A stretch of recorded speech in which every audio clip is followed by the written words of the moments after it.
Now we'd like to welcome to the program, longtime listener, I hope, Playoff P, PY dollar sign, Kentucky's own Palmer Yoakum. What's up, Palmer? How you doing, buddy? Hey man, what's happening? Oh, I don't know if you heard earlier this year in the podcast. I know I told you about it when we were golfing back a few months ago, but this podcast named Kentucky the greatest basketball program in the history of the sport. Right off the jump, do you have any thoughts about that? I'm assuming you don't disagree with us.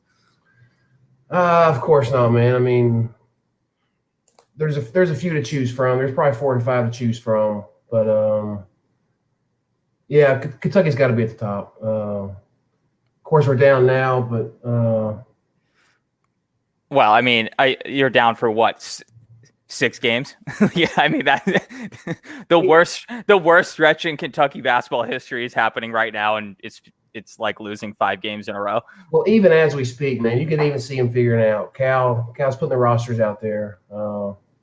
He's learning just like everybody else, man. So, can you remember a time? I'm trying to think. Cal's was his second year they missed the tournament, or third year they missed the tournament. What year was that? Or was it wasn't his first year, right? No, it was like his second. We get bounced in the first round, even in the NIT too. So that was horrible. Right, and that was pretty much the last year that Kentucky wasn't any good. Yeah. Other than that, yeah, we've had really good squads since 3 or 4 Final Four runs, the title in 12. And then obviously, Gillespie was before that, a number of, up and down years. It's interesting, as good as Calipari in Kentucky is now, that, it's a program almost like Alabama is in basketball, that you forget that before they coach, they have right now in Saban and Calipari, both programs weren't really at the top of the sport. They were kind of meddling along both in the SEC, obviously. This is actually the Barn Burner Podcast Network, which we are a part of, is actually a Memphis-based podcast network. So most of the other shows that are on this network are Memphis-based. Very mixed feelings, yeah. Yeah. So they, they went through a lot of struggles after Cal left as well. Well, I was at UK when we went from Tubby to Gillespie to Cal, and hell, I remember watching the camera at Cal's house or at the gym, seeing if he's going to come to the press conference. A good. Were you one of the flight trackers? Oh yeah, man. Yeah, I know. Me too. I remember when Arizona was trying to find Sean Miller there, and they had flown. God, what's his face over? Shit, not Kevin O'Neal. Tim Floyd over from wherever, and we were all just like, "Oh no, this is not good." They're on a tarmac. This is not good. So Kevin O'Neal might have been all right. He actually did decent there for a while after Tennessee. Well, if he stopped drinking there for about a couple of years, it probably would have been to his benefit. But so you grew up in Kentucky. Him too, yeah. Yeah, right. Oh yeah, obviously. But so you grew up in Kentucky. So you've been a lifelong Kentucky fan, right? Oh yeah. So is everybody in your group a Kentucky fan? You're talking about how growing up on the Tennessee border, snuck a Tennessee guy in there every so often. Were there any like Louisville fans that snuck in, or any random guys? If I've had 100 friends growing up, man, maybe 3 of them has been Tennessee fans, 2 of them maybe Louisville fans, and that's it. And so what happened to those guys? I mean, we still talk today. Of course, the Tennessee fans are loving it now, basketball. Hey, they just lost the other day. They had to come off their perch a little bit there. Yeah, good for them. One of our hosts of this show, the Shark, as we call him, he's a big Tennessee fan. So he was telling us, preaching all year long, about how Tennessee was going to win the national championship, and they do look really good. Don't get me wrong, but luckily he had to take a step back after that loss the other day. Do you think Tennessee's going to win the SEC, or do you think Kentucky's going to get it together this year and make a run at it? I can tell you this, man. It's always harder than it looks. There's so many good teams out there. Of course, they're the favorites right now, but I think what's the kid from Florida's name? Keontae. Yeah. I was really looking forward to watching him this year. Yeah, no doubt. Yeah, man. But that pretty much hurt their chances a lot, I think. Oh, definitely. Lottery pick, but yeah, Tennessee, Kentucky's going to be there though. New year, we're 1-0. Yeah, so let's talk about that a little. Do you have any insight into the struggles that this team has had this year? They're not, going Point having guard. watched. Point Is guard. that it? Is that it? It's Devin Askew, he foregoes his senior year. He was number 1 in the junior class, commits early to Kentucky. He's averaged, I think, 10 and 5 these last 4 or 5 games, starting to turn the corner. Same with the kid we got from, I think, Creighton, Mintz kid. He comes out Midnight Madness, wins our 3-point contest. Everybody's like, all right, we're fine. But it didn't really translate to the season. The little bit of shooting we got lately is going to change it a lot. Space of the floor opens up for those point guards. But Kentucky is, if you look at just their volume stats across the year, shooting under 30% from 3 so far, shooting. Yeah, I think Hero was like 28%. Hello. Yeah, yeah, right. Shooting just under 42% just from the floor in general, even only just under 65% from the free throw line. Is there one particular player that you expected more of, like Olivier Sarr? Boston, bro. Yeah, BJ Boston. Yeah, BJ Boston. Everybody's really down on Boston. But he's more of an at the rim kind of guy. Everybody was looking for him to hit all these jumpers, and I never really saw that was him anyway. The kid gets to the rim, he can finish, but the answer to that question is BJ Boston. Yeah. What about in the future going here? What's the plan for Kentucky going forward, all the way into next year? They already have the number 4 recruiting class in the country for next year. No surprise there. Is that what they're going to be looking for the most, or is that what you hope they're looking for the most? Is just better point guard play, or is it pretty much just anybody and everybody at this point?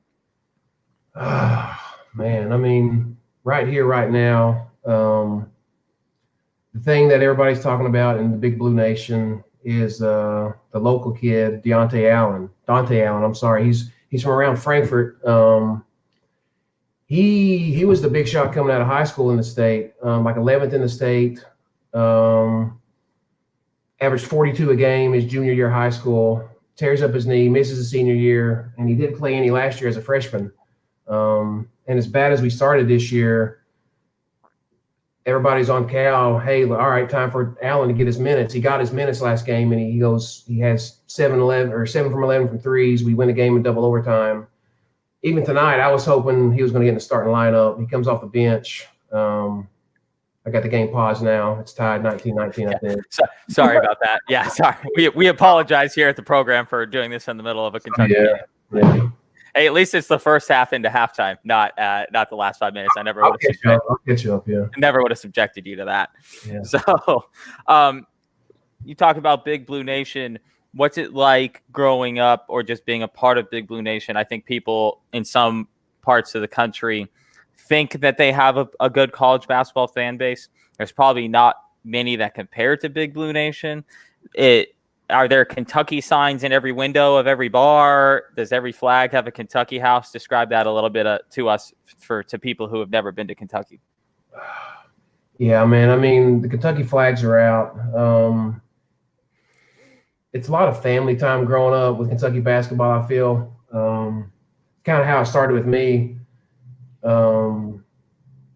Me and my dad in one room, mom and sister in the other, kind of just as a superstition kind of thing. Everybody so both watching the game, but in different rooms. Yeah, man. Everybody had their lucky seat. Oh, that's awesome. Yeah, man. Just some of my biggest memories are, I mean, I can remember the Lakener shot just like it's yesterday, man. Yeah. So it means a lot to people from Kentucky. Right. So that obviously wasn't a good memory, but what are some of your best Kentucky memories from growing up? In the mid-'90s, I was at a Syracuse game in Rupp when they had Coleman. The 96, 97, and 98 teams, man, those were great years. And we're particular fans of 97 here on this yeah, program. you all broke that up for us. Yeah, but the championships are always. I was at school during the kind of the down times with Gillespie, man, and as soon as Cal got there, I was on the way out. But John Wall and Cousins was in Lexington when I was there, so that was pretty cool. So we talked about this. Subi, one of the hosts of this program, him and I talk about how we were kind of at Arizona in that same time where Lute Olson has a stroke our freshman year. So we never get to see him coach. We get to see Kevin, not even Kevin Pennell. I can't even remember his first name now. Whatever, I mean, we go to the Sweet 16 our freshman year, which was great, unexpected. Missed the tournament our second year. And then Sean comes in, kind of resurrects the program, but we still missed the tournament like 2 of the 4 years we were there. It's kind of, I always say that your life to my young around them. Your life revolves around them, man, and you just want to catch a glimpse of the guys on campus. And oh yeah, well, I ate breakfast burritos with Solomon Hill a couple times at like 2 in the morning, 3 in the morning at one of the places on campus. Our big thing was that we got to go to school when Rob Gronkowski was there. So that was, as big as basketball fans as we are, that was huge for us. Right. Yeah. But yeah. Do you have any good stories or any good memories of seeing any of these guys around campus, shotgunning a beer with Rajon Rondo or anything like that? Not a huge name like that, but I lived one year, 2 of us rented pretty much a party house close to campus, and bless his heart, Jared Carter, big man from Kentucky, he was made it to one of the bedrooms that night. I'll leave it at that. Yeah. When did he end up leaving? I think, man, dude is like 7'4", bro. So he can't stay anywhere too long. I think the hot blondes that he showed up with came and got him and said he better put the bong down, pretty much. Yeah. Oh, that's hilarious. Hey, he amassed 40 total points in his career. So that's big right there. I think he even played overseas after, didn't he? Dude, you know what we have figured out? We do a segment on this show called Where Are You Now, or Where Are They Now? It's trying to locate random college basketball players that we remember. And every one of them is like still playing basketball in some random league in like Palestine or whatever. It's amazing how many basketball leagues there are out there when you've got guys who are like the 8th or 10th guy off the bench of a Power 5 program. Bro, are still playing basketball. Man, they're like stars over there, man. Oh yeah, I always think of Daniel Orton for some reason as one of those type of guys, even though he got drafted in the first round, but didn't really play at all. Yeah. So we in doing our kind of college basketball rankings earlier in the off season, we had 2 segments that were a part of it. One was the best player in program history, and one was the fan favorite in program history. So we picked Anthony Davis as the best player in program history. Would you say? Yeah. Would you have any other person you would put in there? Program history. I mean, you guys got a fucking ton to choose from, so it's hard to choose one. And there's probably like 10 correct answers for this. Well, it's got to be AD, man. If you look up the records that he set and all the awards he won, man, it's got to be Anthony Davis, hands down. Right. Good. Okay. We were on. I can figure out the other 3 or 4 names that you want to argue about, but it's Anthony Davis. Right. And then so for our fan favorite, we kind of went a different direction with you guys, and that was the Unforgettables is who we went with as our fan favorite rather than just picking one player. Do you have maybe one player you would pick as not necessarily your favorite player in program history, but like the fans' biggest or most favorite player in program history? Jamal Nash up there probably. Yeah, or it doesn't even have to be like a star. Like one of the guys that we remember at Arizona is like a walk-on that nobody's ever heard of. But I don't think that would have been nationally known. God, I got nothing on the top of my head on that one, man. Yeah, no problem. But yeah, so I'm glad we were at least on the right path with with AD and the Unforgettables there. Do you how often do you Unforgettable are cool, man. They came to my high school gym when I was like in eighth grade or something. My no mom shit. got a basketball signed by him. I got it downstairs. Wow. So why were they there? Just kind of a cross A tour, state tour? man. Yeah, like a tour. Yeah, they came. Man, They came here to Kentucky like early '90s. So by the time I was in the mid '90s, I was 12 or 13. They came by high school gym, did like a little pro-am basketball exhibition. oh, that's pretty cool. Yeah, our pro-am exhibition of University of Alaska Fairbanks wasn't quite as memorable up in Alaska there. Not quite as many future NBA players. Yeah, Maybe man. my We had John Pelfer, man. The girls didn't know what to do, dude. Oh, that's hilarious. So how often do you go to Rupp still? As often as possible, I bet, but how often is that really? Zero. Zero. Well, not this year, but yeah, 2-3 times a year, 2-3 games a year. and is there a place that like do you usually just buy tickets? Do you have someone that helps you out with tickets? Because obviously it's the hottest ticket in the whole state. Is it just a free for all to get tickets, pretty much? These tickets have been like great grandfathered in, man. They're good tickets. Hannah gets them through She Works, Huffman and Huffman.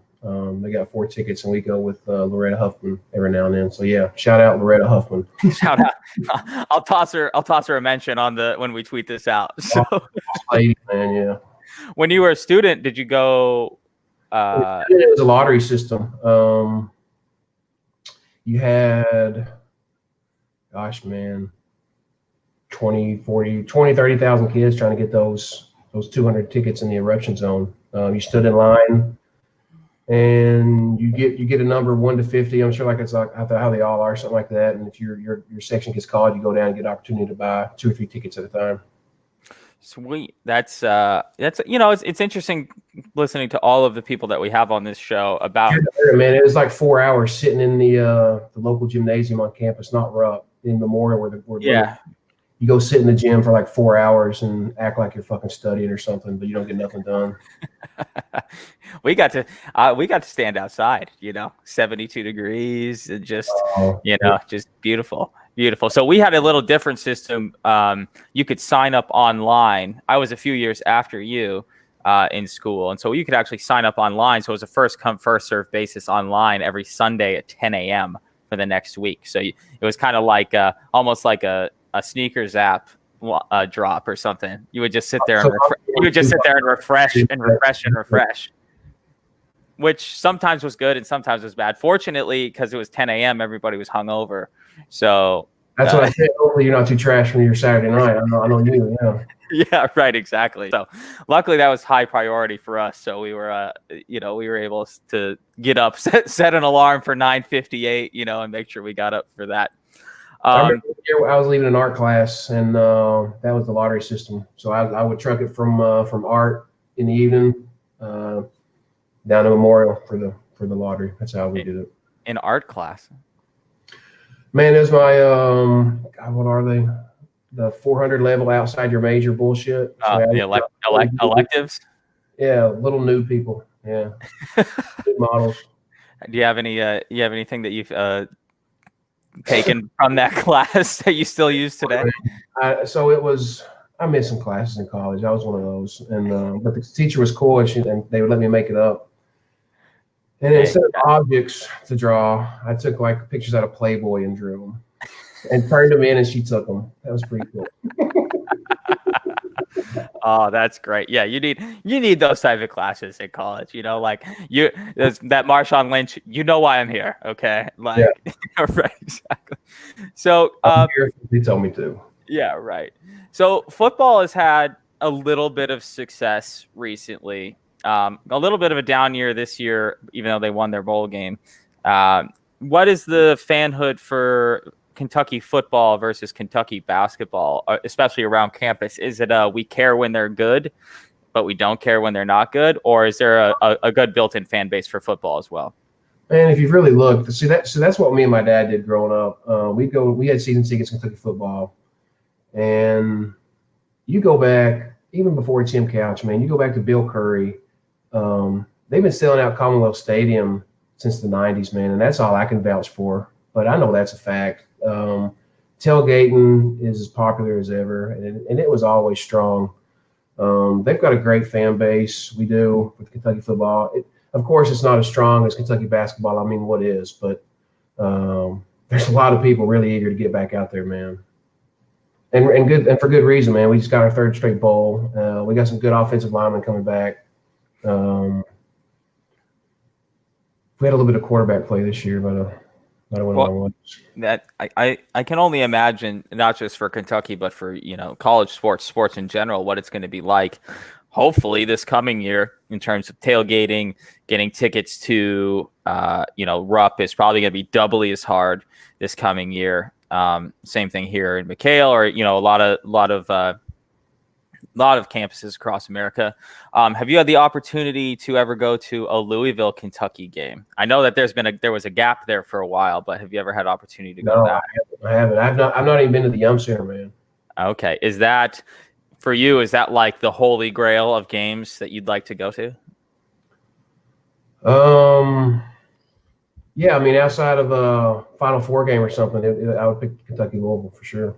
Okay, so we have a debate all the time, and now that we're all getting older, let's call it, would you rather go to living in Kentucky, this might be a little different for you, but would you rather go to campus and go to like a bar on campus and watch like the riots happen and shit like that happen, or would you rather be in the arena for like a Final Four game or a national championship game? Oh, I'll be in the arena, man. In the arena. Is there ever a point, like when you were a college student, that you would have rather have done the other way? No, always in person. Yeah, I think so. For a Final Four, yeah. And as I get to the point where I'm never going to be, where I've been to a couple and I get my fix, but that's not going to happen. So yeah, right. Like getting to that first one is quite important. The first million is the hardest, right? Yeah. So and we'll get you out of here on this, I guess. Do you have any just overarching thoughts on being a Kentucky fan, how things are going to go in the future, or any other stories you'd like to I'm give us? I'm the biggest homer in my bunch, man. If anybody needs a bright side in Kentucky and my threads with my guys, man, it's me. Like I don't jump on them. I'm always looking for the bright side of them, man. Like we're 2-6, but I'll see you in March, man. You know what I mean? Yeah, you see, I get a lot of shit from my group for being that guy too, but we all have important roles to play here. You got to have the pessimists of the group. You got to have the optimists of the group. You got to have everybody's got a role to play in these group chats or amongst the fans. Just like you. Oh, no, Sean Miller's going to make it to Final Four. No big deal. We're fine. We'll get there. Too, yeah. We're just going to need some taller shit boots, man, because it's thick lately.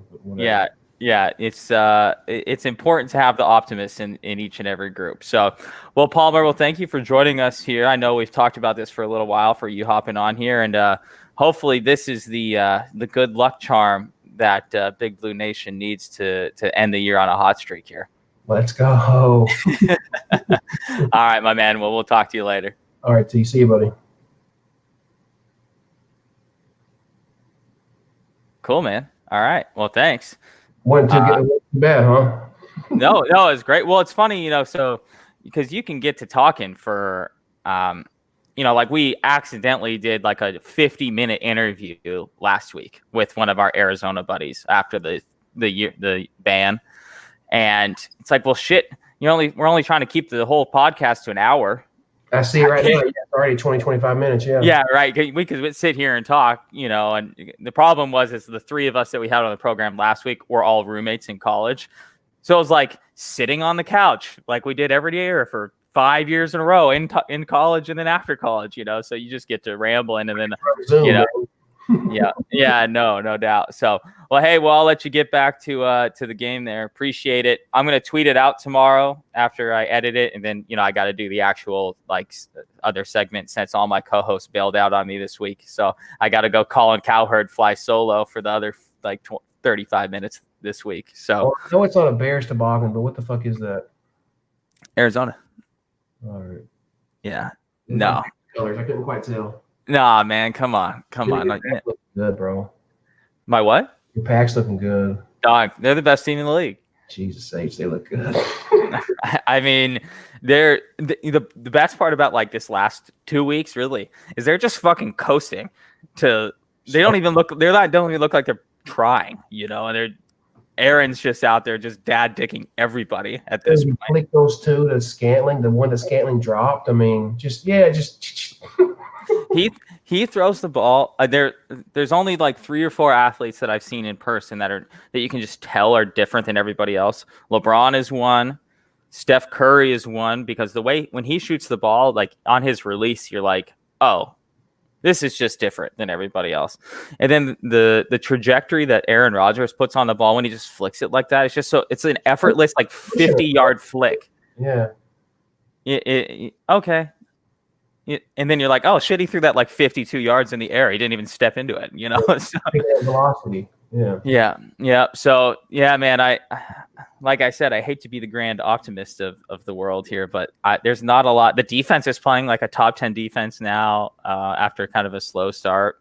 Bakhtiari going down is super unfortunate, but fuck, they played really well this last week even without him. So yeah. So dude, I'm fired up.